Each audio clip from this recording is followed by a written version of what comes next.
السلام علیکم ورحمۃ اللہ وبرکاتہ۔ میرے بھائیوں، دیکھیے دنیا میں کیسے کیسے لوگ رہتے ہیں، کس عقل والے، کس سوچ والے، کس فکر والے، اور کیسی فکر رکھتے ہیں وہ کہ یہ بھی میرے ہاتھ میں ایک چیز ہے۔ آپ تعجب کریں گے کہ یہ کیا ہے اور کیا آیا ہے اور کس کے لیے آیا ہے۔ میں بھی آپ کے سامنے اس کو کھول کر کے دکھاتا ہوں۔ بہت آپ بھی افسوس کریں گے اس کو دیکھ کر کے، یار ایسے ایسے لوگ دنیا میں رہتے ہیں اور اس طرح کی حرکتیں اور اس طرح کا کام کرتے ہیں۔ اللہ تعالیٰ نے ان کو عقل دیا ہے، عقل سے بھی نہیں سوچتے کہ کیا ایسا بھی کرنا چاہیے۔ دیکھیے یہ کیا ہے، ابھی آپ کو کھول کے دکھاتا ہوں۔ یہ دیکھیے، یہ اس کے اندر سے یہ نکلا۔ اچھا، پھر اس کے بعد جب اس کو کھولیں گے تو اس کے اندر سے یہ کارڈ نکل رہا ہے۔ یہ کارڈ کیا ہے؟ یہ شادی کارڈ ہے، یہ شادی کارڈ ہے۔ اور یہ کس کے نام آیا ہے؟ یہ بارگاہ رسول اللہ صلی اللہ علیہ وسلم کے لیے آیا ہے، یعنی رسول اللہ صلی اللہ علیہ وسلم کے لیے شادی کارڈ آیا ہے، کسی ملک سے آیا ہے۔ مجھے اس سے مقصد نہیں کس ملک سے آیا ہے، لیکن افسوس یہ ہے کہ اس طرح کی بھی سوچ رکھنے والے، فکر رکھنے والے لوگ ہیں کہ رسول اللہ صلی اللہ علیہ وسلم کے لیے کارڈ بھیجتے ہیں، دعوت نامہ بھیجتے ہیں شادی میں شرکت کے لیے۔ کیا یہ صحیح ہے، درست ہے؟ عقل میں یہ بات آتی ہے؟ میں آپ کو سمجھانے کے لیے ایک بات کہتا ہوں کہ رسول اللہ صلی اللہ علیہ وسلم کے دنیا سے جانے کے بعد عمر رضی اللہ تعالیٰ عنہ نے شادی کیا، علی رضی اللہ تعالیٰ عنہ نے شادی کیا، حسن و حسین رضی اللہ تعالیٰ عنہما نے شادی کیا، بہت سارے صحابہ کرام نے شادی کیا۔ کیا نبی علیہ الصلوۃ والسلام کے پاس جا کر ان کو دعوت دیتے تھے کہ اللہ کے نبی صلی اللہ علیہ وسلم نے شادی میں شرکت کیجیے؟ یار یہ کہاں سے عقل لے کے آئے، کہاں سے سوچنا ہے، کہاں سے فکر لے کر کے آئے؟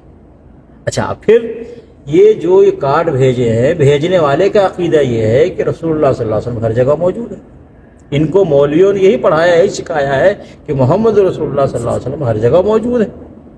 تو جب یہ عقیدہ رکھا ہے کہ محمد رسول اللہ صلی اللہ علیہ وسلم ہر جگہ موجود ہیں، تو پھر مدینہ کارڈ کیوں بھیجا؟ وہ تو تم جہاں ہو وہیں پہ شرکت کریں گے۔ رسول اللہ صلی اللہ علیہ وسلم بغیر تمہارے عقیدے کے حساب سے بغیر بلائے ہی وہ شرکت کریں گے شادی کے اندر تمہارے، کیونکہ وہ ہر جگہ موجود ہیں۔ تو اب ایک تو عقیدہ یہ رکھتے ہیں کہ نبی صلی اللہ علیہ وسلم ہر جگہ موجود ہیں، اور پھر شادی کا کارڈ بھی مدینہ بھیجتے ہیں۔ تو اس کا مطلب ہے کہ عقیدہ رکھا ہے کچھ اور عمل تمہارا کچھ اور ہے۔ عمل سے یہ ثابت کرتے ہو کہ نبی صلی اللہ علیہ وسلم ہر جگہ نہیں ہے، مدینہ ہی کے اندر ہیں اور اپنے قبر کے اندر ہیں۔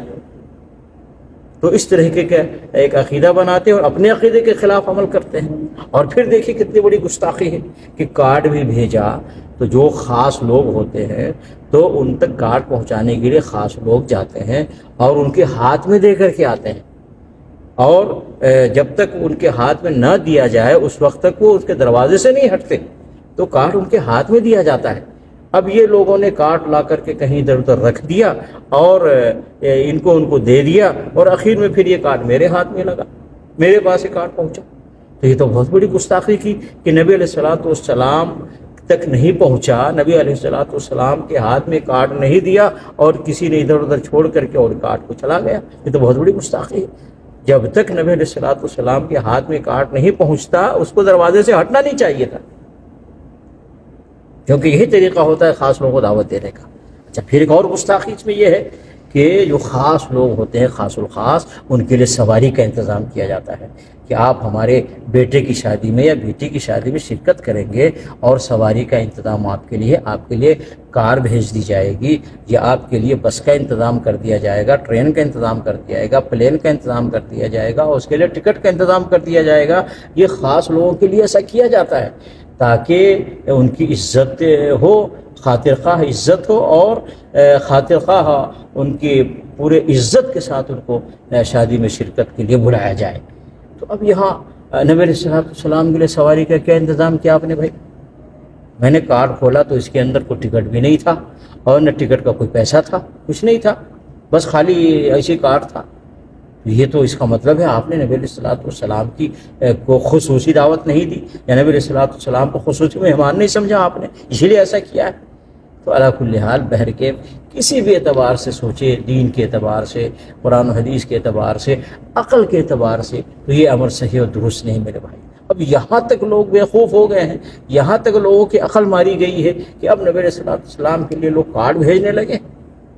ارے بھائی آپ جہاں بھی رہتے ہو ہر مسئلے میں رسول اللہ صلی اللہ علیہ وسلم کی اتباع اور فرمانبرداری کرو. اور شادی بھی کرتے ہیں بیٹا بیٹی کی تو نبی علیہ الصلوۃ والسلام کے طریقے پر شادی کرو.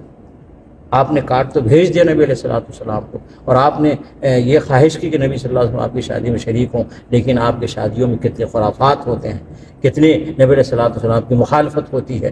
عورتیں بے پردہ وہاں شادیوں میں آتی ہیں، بن سنور کر کے آتی ہیں، عورت اور مردوں کا اختلاط ہوتا ہے، پھر بیجا اس میں مال خرچ کیا جاتا ہے، اور بہت زیادہ پیسے کا اسراف اس کے اندر کیا جاتا ہے، اور لڑکی والوں سے مال لیا جاتا ہے، دولت لیا جاتا ہے، لڑکی والوں سے جہیز لیا جاتا ہے، لڑکی والوں سے جوڑے اور گھوڑے لیے جاتے ہیں، لڑکی والوں پر ظلم کیا جاتا ہے، زیادتی کیا جاتا ہے، لڑکی والوں کو ستایا جاتا ہے، لڑکی والوں کو پریشان کیا جاتا ہے. اور آپ ایسے شادی میں نبی علیہ الصلوۃ والسلام کو شریک کرنا چاہتے ہو کہ جس شادی میں مکمل نبی علیہ الصلوۃ والسلام کی مخالفت ہو رہی ہے. یہ تو بڑے شرم کی بات ہے اور بہت بڑی جرت کی بات ہے کہ آپ نبی علیہ الصلوۃ والسلام کی مخالفت کریں اور اسی محفل میں نبی علیہ الصلوۃ والسلام کو شریک ہونے کے لیے دعوت بھی دیں. بڑی عجیب بات ہے یہ.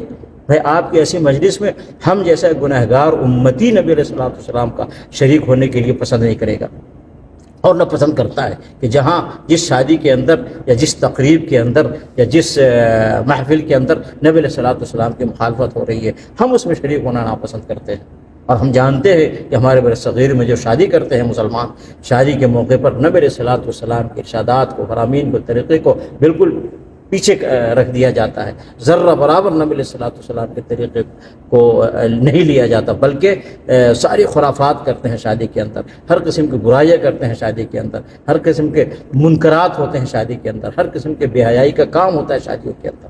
اور پھر ایسے شادی کے لیے نبی علیہ الصلوۃ والسلام کو دعوت دے رہے ہیں. کہاں اگر گئی آپ کی؟ تو ایسا نہ کریں. آپ شادی کریں، نبی علیہ الصلوۃ والسلام کو دعوت نہ دیں، اپنے رشتہ داروں کو دعوت دیں، غریبوں کو دعوت دیں، محتاجوں کو دعوت دیں، جو آپ کے پاس موجود ہیں ان کو دعوت دیں. کیا اگر کسی کا باپ مر گیا ہو، کسی کی ماں مر گئی ہو، تو کیا اس کو بھی جا کر کے دعوت دیں گے؟ کیونکہ ماں باپ کا بھی حق ہے کہ ان کو شادی میں شریک کیا جائے. تو کیا کوئی جائے گا قبر کے پاس، ہو کہے گا بابا اب میرے بیٹے کی شادی ہو رہی ہے، امی بیٹی کی شادی ہو رہی ہے، آ جاؤ؟ تو ایسا کرے گا؟ نہیں کرتا. تو کیا ماں باپ کا حق نہیں بنتا ہے؟ بالکل. تو اس لیے یہ سب نہیں کیا جائے. جو دنیا سے چلے گئے اب وہ دنیا والوں سے کٹ گئے ہیں. جو دنیا سے چلے گئے وہ دنیا والوں سے کٹ گئے ہیں. دنیا سے جو چلے گئے اب ان کی آخرت کی زندگی ہے، ان کی برزخ کی زندگی ہے. اگر وہ اچھے ایمان اور عمل صالح والے ہیں تو اچھی زندگی ہے، اطمینان و سکون کی زندگی ہے. اور اگر وہ بے ایمان ہیں، بد عمل ہیں، تو پھر ان کی تکلیف کی زندگی ہے. اس دنیا سے ان کا کوئی تعلق نہیں. اس لیے اس طرح کی حرکتیں نہیں کرنی چاہیے مسلمانوں کو. اللہ تعالیٰ مسلمانوں کو صحیح سمجھ عطا فرمائے. آمین.